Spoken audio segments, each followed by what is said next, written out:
Real quick, I just want to show my Countryball shelf. I don't know, I just really like the chaos that's happening back here, but yet nobody knows about it because I'm always perfectly in front of it. There is still time to get Poland, Lithuania, and the Holy Roman Empire before they're sent to a dark grave where they can never escape, just like all these previous past campaigns. You no longer get any of these, sadly, so it's up to you to build your own Countryball shelf. It's funny because there's a lot of people out there that have way better Countryball armies than even myself. It's just way more organized, like that's for sure. The United States and Australia almost fit perfectly together by overlaying the territory known as Western Australia along the east coast of the US. It's almost a little bit too perfect, but that doesn't make any sense because, I mean, plate tectonics, yeah. The Australian landmass was way down here south when it comes to the supercontinent Pangaea, and North America was way up in the north, so they weren't connected at all. A lot of people can see the connection that South America has to Africa, and that is because they were actually at one point together, but when it comes to these two, it might just be a strange coincidence. What if we kissed?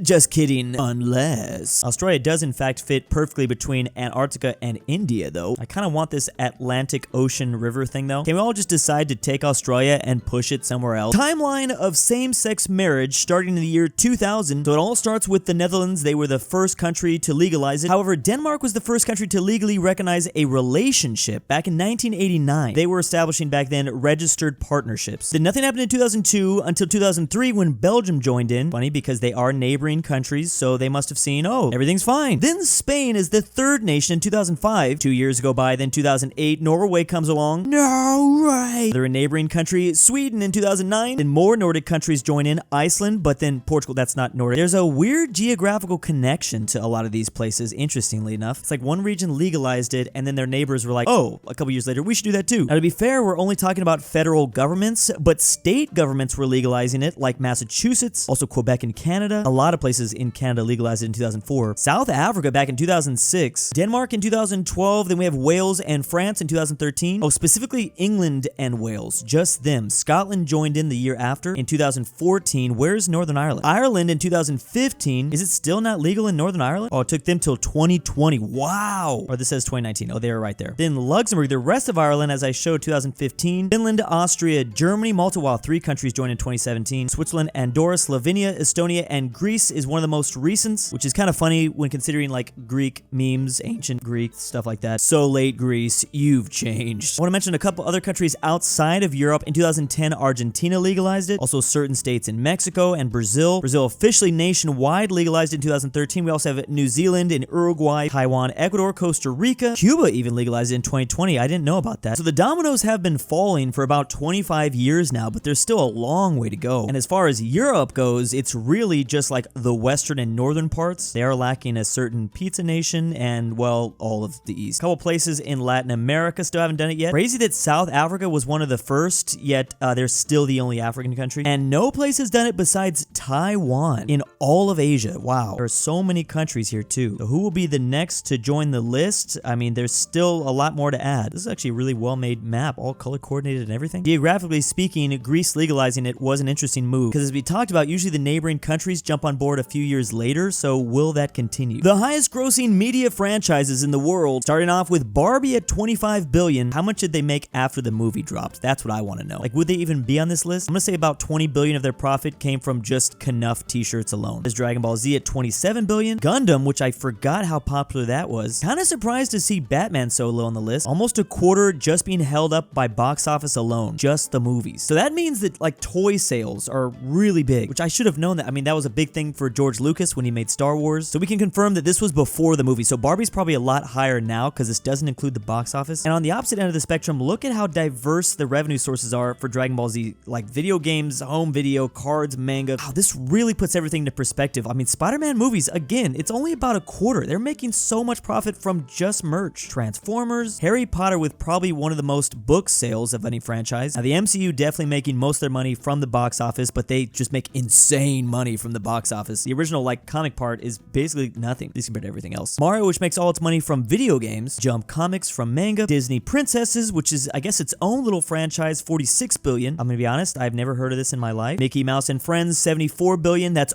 almost all from merch. They make almost nothing from the box office. Star Wars, a lot from home video and video games. Box office is good, but still mostly merch. Finally, the top 3, Winnie the Pooh. I cannot believe Winnie the Pooh is selling $76 billion in just merchandise. I can't even believe really Winnie the Pooh is here. Who's buying all the Winnie the Pooh stuff? Then there's Hello Kitty, which is known as the queen of retail. From toilet paper to luxury watches, you can buy just about anything Hello Kitty. You can also get on a Hello Kitty train in Japan, apparently. Hello Kitty is known as the merchandise queen, but Pokemon is number 1 at $147 billion. It still outsells Hello Kitty, but they also have video games, trading cards, box office, and manga. Pokemon just got that brand recognition like outside of Japan, worldwide basically. Everyone knows Pokemon. I think that's the really big difference here. Average US new teacher pay per hour work. Most teachers in the US are only getting paid about $20 an hour, or minimum wage, I think, here in California. Now, according to this map, new teachers are being paid over $25 an hour, but all the green states, they're getting paid only $19 to $21. That definitely does not feel enough, because I know kids be wild sometimes. There's all the brown states where teachers are making less than $18 an hour. Again, key word here is new, so I'm sure as you get older, you'll make more and more. So if you're a new teacher, you want to immediately go to California, Washington, or New Jersey, apparently. You don't know exactly how much higher it goes in 25. I've recently been talking about this a lot with demographic changes and as population is falling in a lot of countries, specifically births. Will teacher jobs be more and more competitive? Like the average birth rate per woman in the US is really down, but we're keeping our population up by letting more people in. Usually they're adults. So in the future, there's just going to be a lot less kids, which means less teachers. It's going to be interesting to look at. More Americans drive pickup trucks, but not for work. And I am one of them. As of recently, only 10.4 million pickup trucks are being used for work. Meanwhile, over 42 million of them are just for personal use only. And yes, I fall into this category. So I do like having a truck, but I have been thinking recently downsizing, getting just a car. I just bought the truck off my dad. So the problem is I've had it for like 5 years now and I'm just used to it. And it's just really hard for me to find the desire to go out there and purchase something that's gonna be smaller. I'm paying more money to downsize, you know, like, and I'm guessing a lot of those Americans are probably feeling that same way. I'm gonna pay 20 grand for a new car. It's gonna be even smaller. I'm not gonna be able to smash my entire homie group in there with all of our other crap. I hate driving my truck because of gas consumption. I have no idea how going to fill up every 5 days doesn't drive people crazy. Yeah, that part really sucks. But I have to spend like 20 grand for something new, even if it's more gas efficient. It's just like, I just don't want to do anything. In the US, 80% of all new vehicles sold were trucks. That's crazy. We have a problem. Red counties in the US have a median home price of over $350,000. Prices see not all of California isn't just a giant red dot, like the death of a star exploding or something. To be fair, these parts of California that are still in the blue, nobody lives there. I mean, very little. All of Hawaii has houses over 350 grand. Keep in mind, this is just over 350,000. It doesn't mean it's around there. Probably the average could still be like $1 million. For some of these counties, that's probably the case. Obviously, the other big area is the Northeast, which surprisingly, there are still counties out here that, you know, are relatively affordable. I'm sure not everyone wants to necessarily live in these counties. I mean, that's the key. The thing is, the blue places,